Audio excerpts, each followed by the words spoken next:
This is Yair Davidiy speaking to you from the land of Israel. Today we're about to discuss Donald Trump. Donald Trump as the Great Trumpet. The name Trump may be derived from the word trumpet. That is one of the explanations given as to the origin of the name trumpet. Trumpet, the trumpet that you blow. And the word trumpet also appears in the Bible in connection with the future deliverance of the 10 tribes of Israel. And it may be that there's a connection between the two. This might seem far-fetched, but listen to us, there's something in it. And even if you disagree with it, along the way you're going to pick up information and ideas and concepts of great value and interest. So it should be worth your while. And we're about to discuss Donald Trump, the 45th President of the USA. As we said, the name Trump may well derive from a word meaning trumpet. Even if it does not, that is one of the meanings in Europe that the name could be associated with. A trumpet is described as a brass instrument which you blow into and makes music. But the word may also be applied to a horn, such as a shofar, which the Jews use in their ceremonials.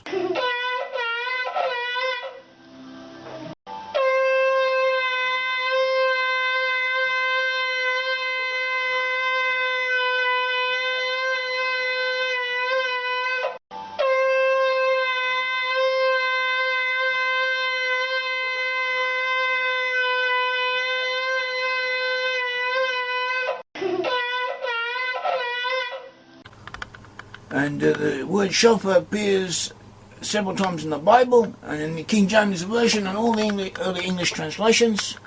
The word shofar is translated as trumpet. And in medieval times, apparently, the shofar, the horn that the Jews used and that the Hebrews used in ancient times, it's mentioned several times in the Bible, when they walked around the walls of Jericho, and they blew on both trumpets and on shofars, on horns. And the word shofar is translated as trumpet. We also have the silver trumpets we used in the temple, and there the Hebrew word hasasrot is used, which is apparently applying to an instrument more like the brass trumpets we are familiar with. But the Hebrews used ordinary trumpets like we use, similar to what we use, and they used other types of horns and blowing instruments. They also used shofars, but the word shofar was very important in biblical times, and it is translated as trumpet. Later thought in Europe, the shofar was considered a type of trumpet, and the word shofar in Hebrew is translated in early translations of the Bible as trumpet.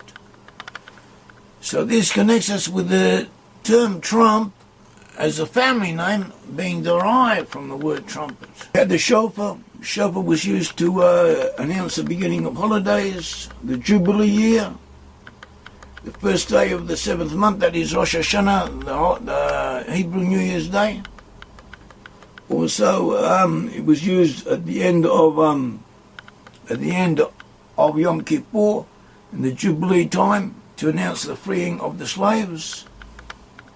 And there are other associations.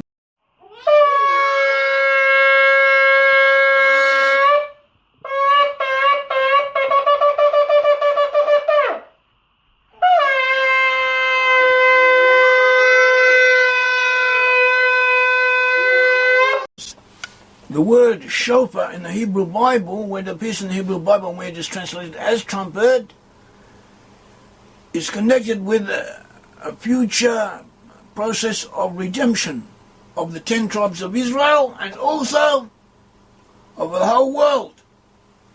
And we think that Donald Trump might in some way be connected with this, that the name Trump or trumpet, being the equivalent of shofar, is coming to tell us something.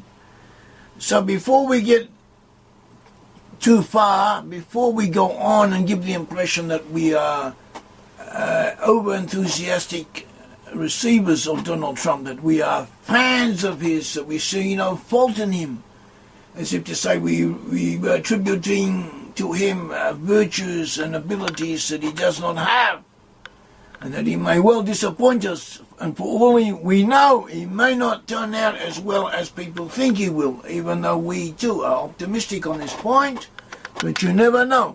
So we will point out in advance that Donald Trump has a darker side to him. He has a darker side, and we are not hiding from this, we are not concealing this, we are not pretending that it isn't there, we're just seeing things in their entirety and in their context and in their comparison with the alternatives that exist. But we should know certain things we should know. For instance, he does have a dark side. He has a dark side. For instance, more than 11 years ago, he said offensive things concerning how he relates to women. The women in show business, women with whom he was associated. Women who were not necessarily adverse to his attentions. Women who did not necessarily dress modestly. Women who were not, in every case, paragons of virtue. They were not blushing virgins from some sequestered environment. They were out there to attract men. And he was attracted to them, and apparently he claimed in a private conversation, which, without him knowing it, was recorded, to have been overduly demonstrative in his appreciation of the attractability of these women. And however you represented what he said, how he likes to touch them and so on, was offensive.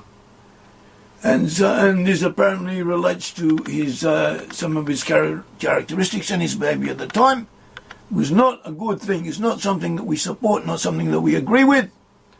And we are aware of it. We also know that he had certain business dealings that were questionable. We know, for instance, that he was involved with casinos, gambling. We think gambling is a bad thing, socially a bad thing. It is destructive. We live in Israel, and we would not like to see casinos in this land. And at the moment, casinos are illegal in Israel. We hope it stays that way. We consider the casinos to be detrimental to society. And Donald Trump built casinos. Not only did he build casinos, but on several occasions, on a few occasions, he built casinos and then declared himself legally bankrupt, as he was legally unable to do. He declared himself bankrupt, and through being bankrupt, he was able to default on paying people, workers, some of them not wealthy, definitely not wealthy people, needed the money, had worked for him, and they did not get paid because legally he did not have to pay them. So this raises certain moral questions. And there are other things, but so this too is worth keeping in mind. But we should also note that there are positive things. A lot of the media concentrates upon negative aspects of Donald Trump's personality, and apparently there is something to concentrate upon. But there are also positive things. For instance, in the Jewish community, in the Orthodox religious Jewish community of America, for decades now, 30 years ago, good stories were going around concerning Donald Trump. Donald Trump is a Gentile, he's a Goy. He's not Jewish, but he apparently always enjoyed good relations with the Jewish community, and the Jews appreciated him. So one story that goes around, there's several variations of it. The exact details of this story are not certain. They may not be correct. But overall, the basics seem to be what there was, what happened. A student in a kollel, that is a full-time rabbinical student, married, but he was a scholar and he learned full-time all day long and receives a small stipend from the institute where he works. Sometimes he receives help from his family. Sometimes his wife might work. Everyone has their own arrangements, and this is quite a common phenomenon. This is quite a common phenomenon in Israel. It's more rare in the USA, but it does exist. So one of these college students was driving to his place of learning when he saw a car beside the road, and apparently they either had to change their wheel or something was wrong with the engine. The different versions differ on this point. He stopped the car and he offered to help, and he helped, and it took him more time than he thought. And in the end, he solved the problem. And when he solved the problem, so the driver and his passenger were there, and neither of them had been able to do anything with what was wrong with their engine. But the college student had solved it after putting a bit of time and energy into it. And he decided that he prepared to leave. And the owner of the car wanted to pay him some money for his time, and he refused. But he said that since it was apparently Friday, he'd been delayed, he would not be able to send flowers to his house as he had intended to do before the Shabbat. And he was going in the opposite direction. But so he asked the owner of the car that if he could send flowers to his address, which he gave him, he would be thankful. So that evening when he came home, he asked if any flowers or anything had come to the house, and he was told no. But a day or 2 days later, he received a bunch of flowers, or some versions, a whole truckload full of flowers, along with a note. I checked up on you. I now know that you are a college student and that you are not a rich person. Here are the flowers. I'm sorry for the delay, and you may like to know that your mashkanta, the mortgage on your house has been paid in full. Donald Trump. So there we have it. Good stories were going around about Donald Trump in the Orthodox Jewish community for a long time. And this story may have been nothing more than an urban legend. Someone might have invented it. Nevertheless, the fact that they invented it and attributed it to Donald Trump does show that people did appreciate him at that time, decades ago, a long time ago. He was known as a person to whom stories like that were characteristic, could be attributed. So this does say something about his personality, about who he is. There's a positive side to him from the very beginning, which was appreciated by certain people.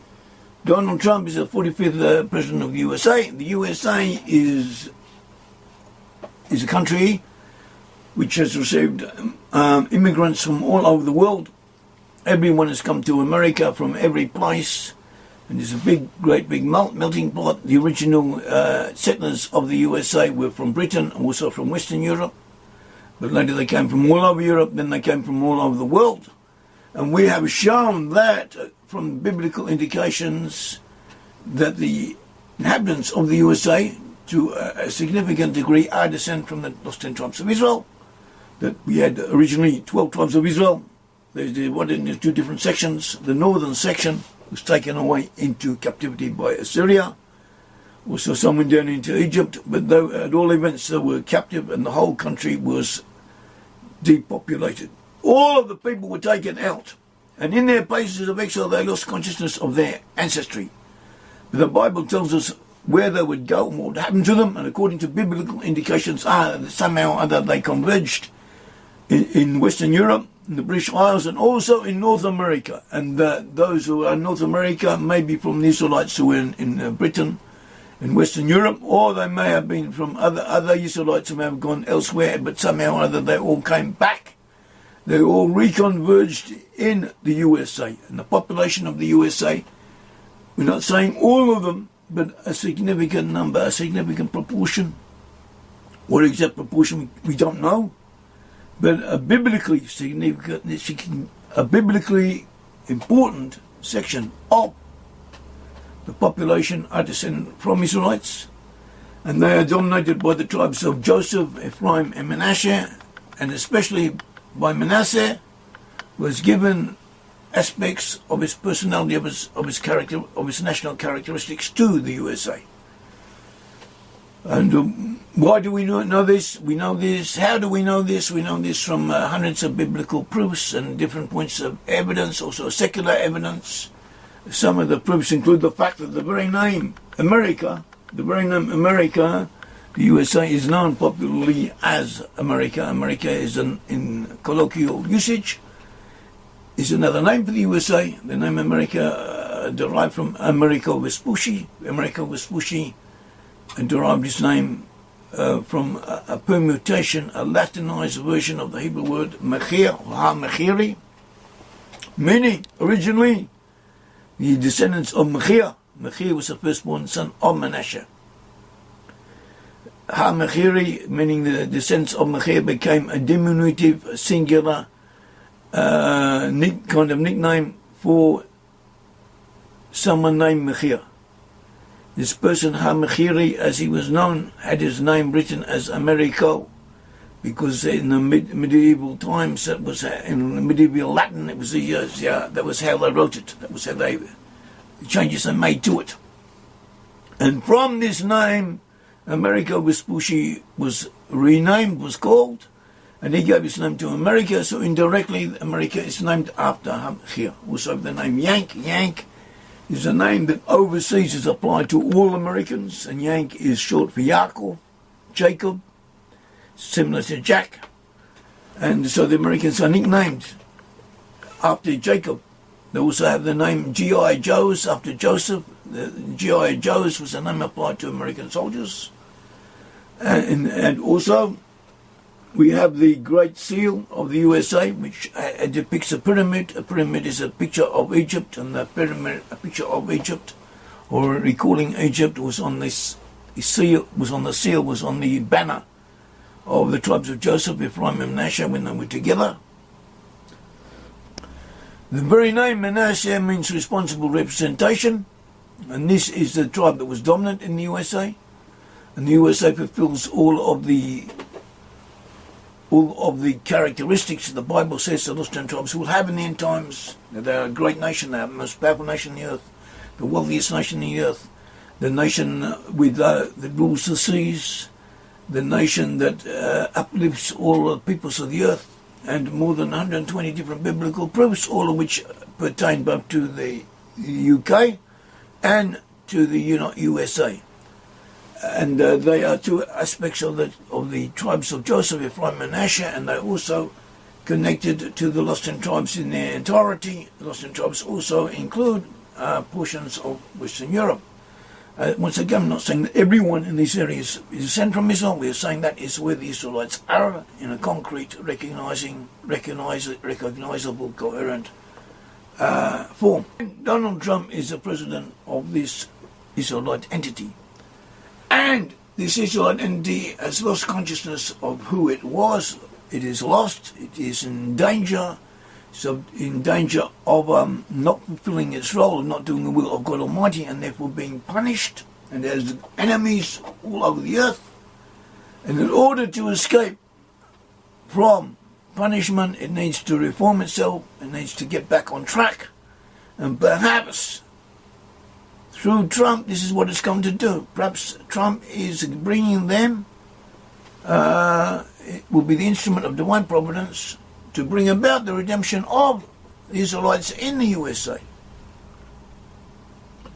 We have in Isaiah chapter 27, Isaiah chapter 27 verse 13, it says that it shall come to pass in that day that the great trumpet, that is the Shofar in Hebrew, the great trumpet shall be blown, and they shall become that were lost, ready to perish. It's translated with actually in Hebrew of them, ready, those who were lost in the land of Assyria. That is the 10 tribes, and the outcast, that is the Jewish captives, together in the land, who were also lost in the land of Egypt. They shall come back and they shall worship the Lord in the holy mount of Jerusalem. That's what Isaiah says, 27 verse 13. We also have a prediction from a great rabbi, Rabbi Zadok Cohen Rabinovich of Lublin, 1823 to 1900, in his book Kli Zadik, Shavuot 16. He discusses the significance of the shofar and of the 10 tribes. The shofar, that is the trumpet, and the 10 tribes. He says that the special property of the shofar, will help the ingathering of the exiles. Something about the trumpet, that will help the ingathering of the exiles. And its sound is connected to lost 10 tribes of Israel. He says that that also the sounding of the trumpet, of the shofar, is something in it that recalls or will bring people back to remember or to return to the giving of the Torah at Sinai. See Exodus 29, 16, 19, when too the sound of a shofar was heard. And he also says the shofar is connected to the return of lost 10 tribes. And now we quote him, he says, they who are lost are they who are assimilated amongst the peoples of the world. They do not know at all that they are of Israel. They are the 10 tribes. A great shofar will arouse them. They shall not leave behind any seed of Jacob. None shall be lost. So that is it. The lost 10 tribes will return. They will return, and their return is associated with a spiritual arousing. The spiritual arousing will be triggered by a great trumpet, a great shofar. What exactly this means, we do not know.